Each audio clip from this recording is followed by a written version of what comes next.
So let's see, in about 5 or 6 hours from now, I get to eat. And I'm pretty excited about that because I'm doing a 4 day water fast. And like the emphasis of this channel or what I'm trying to do is to talk about men's mental health, veteran mental health. So occasionally I'm going to dip into the woohoo and things like yesterday. But today I want to kind of refocus myself on mental health techniques.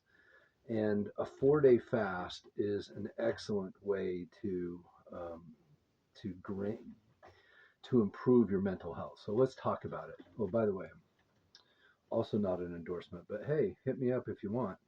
This is a good way to end your fast.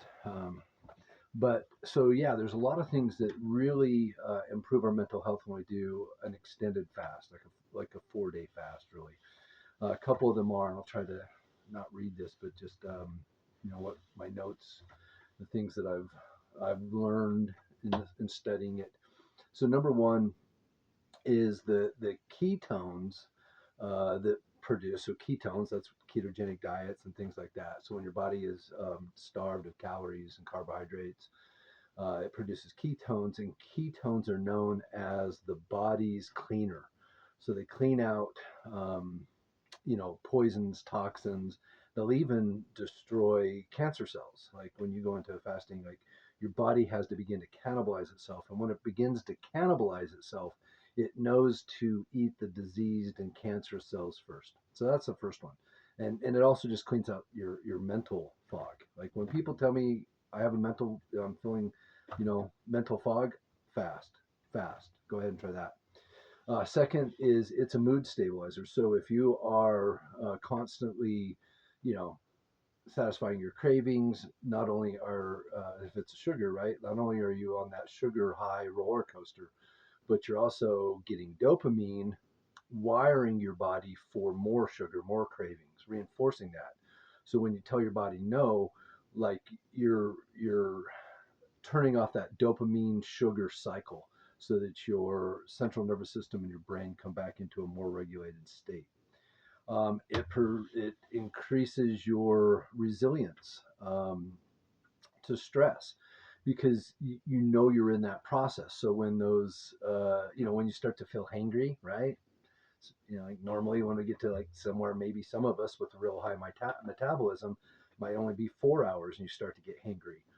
It's definitely, for most of us with a slow metabolism, for me, it's about 24 hours when I start to get really hangry.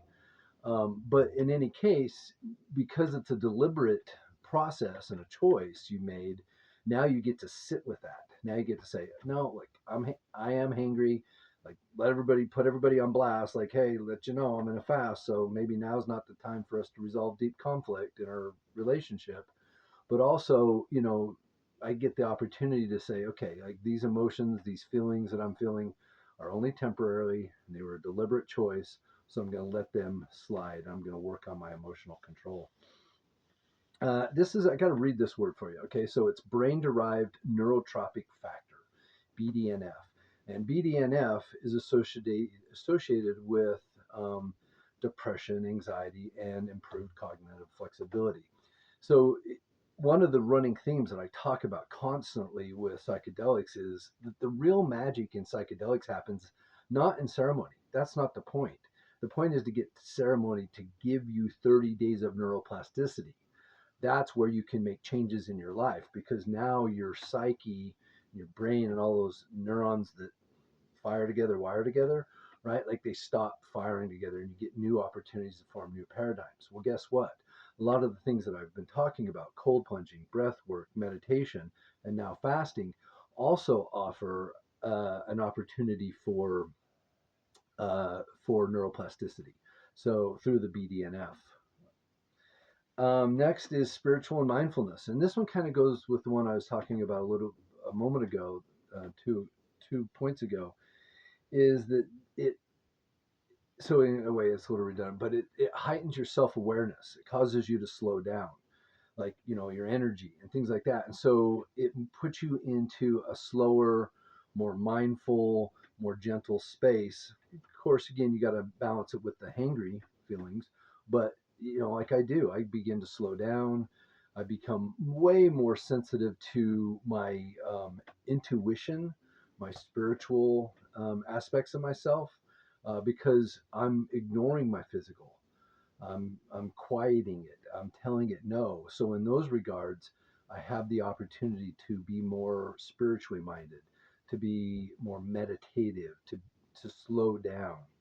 Um, and then also, and this is the big one too, is it begins to work on your circadian rhythms as well, so you get better sleep. Now, if you've never done a 4-day fast, don't start a 4-day fast tomorrow. Okay. What I have, like I try to do it on the last week of the month. Do whatever works for you. But maybe next month, or like pick a day. So you're going to start at the first of the month. Great.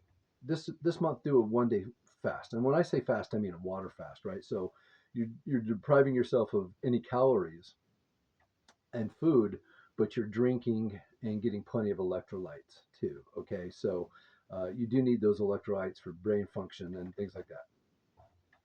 Please hear that, like foot stomp, right? You got to have water, you got to have electrolytes, a little bit of salt, magnesium, potassium, things like that.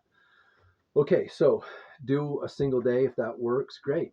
Go to next month, go to 2 days and work your way into it. And also, like I'm no doctor. Please don't assume that I'm a doctor. Okay, I'm a satyr. I think we've covered that. But in any case, get your doctor, permission. Go through it deliberately and thoughtfully and work up to it. But if you can, I would suggest a fast.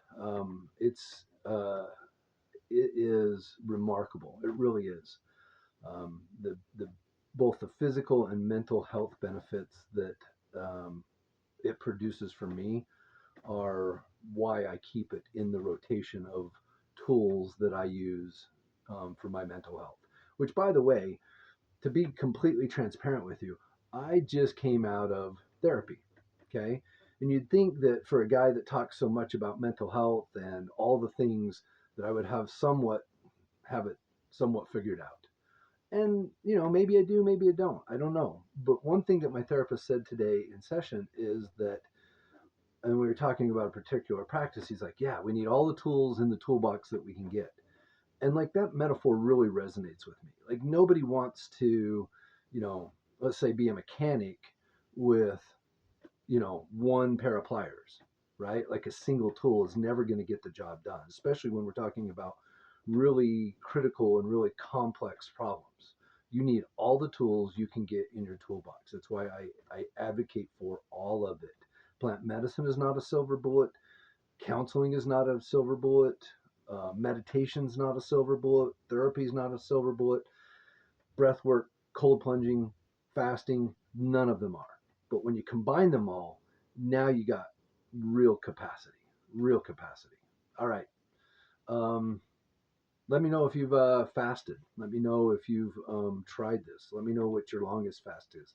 My longest fast is 7 days.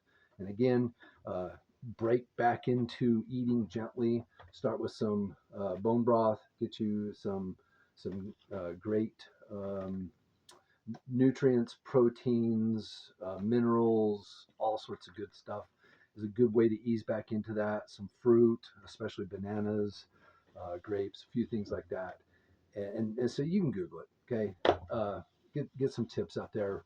Be careful, be safe, talk to your doctors. But let me know. And I don't say this very often, but I'm going to say it: like, follow, share, comment. I'm trying to do some good with this, and I appreciate your followership and support. Thanks.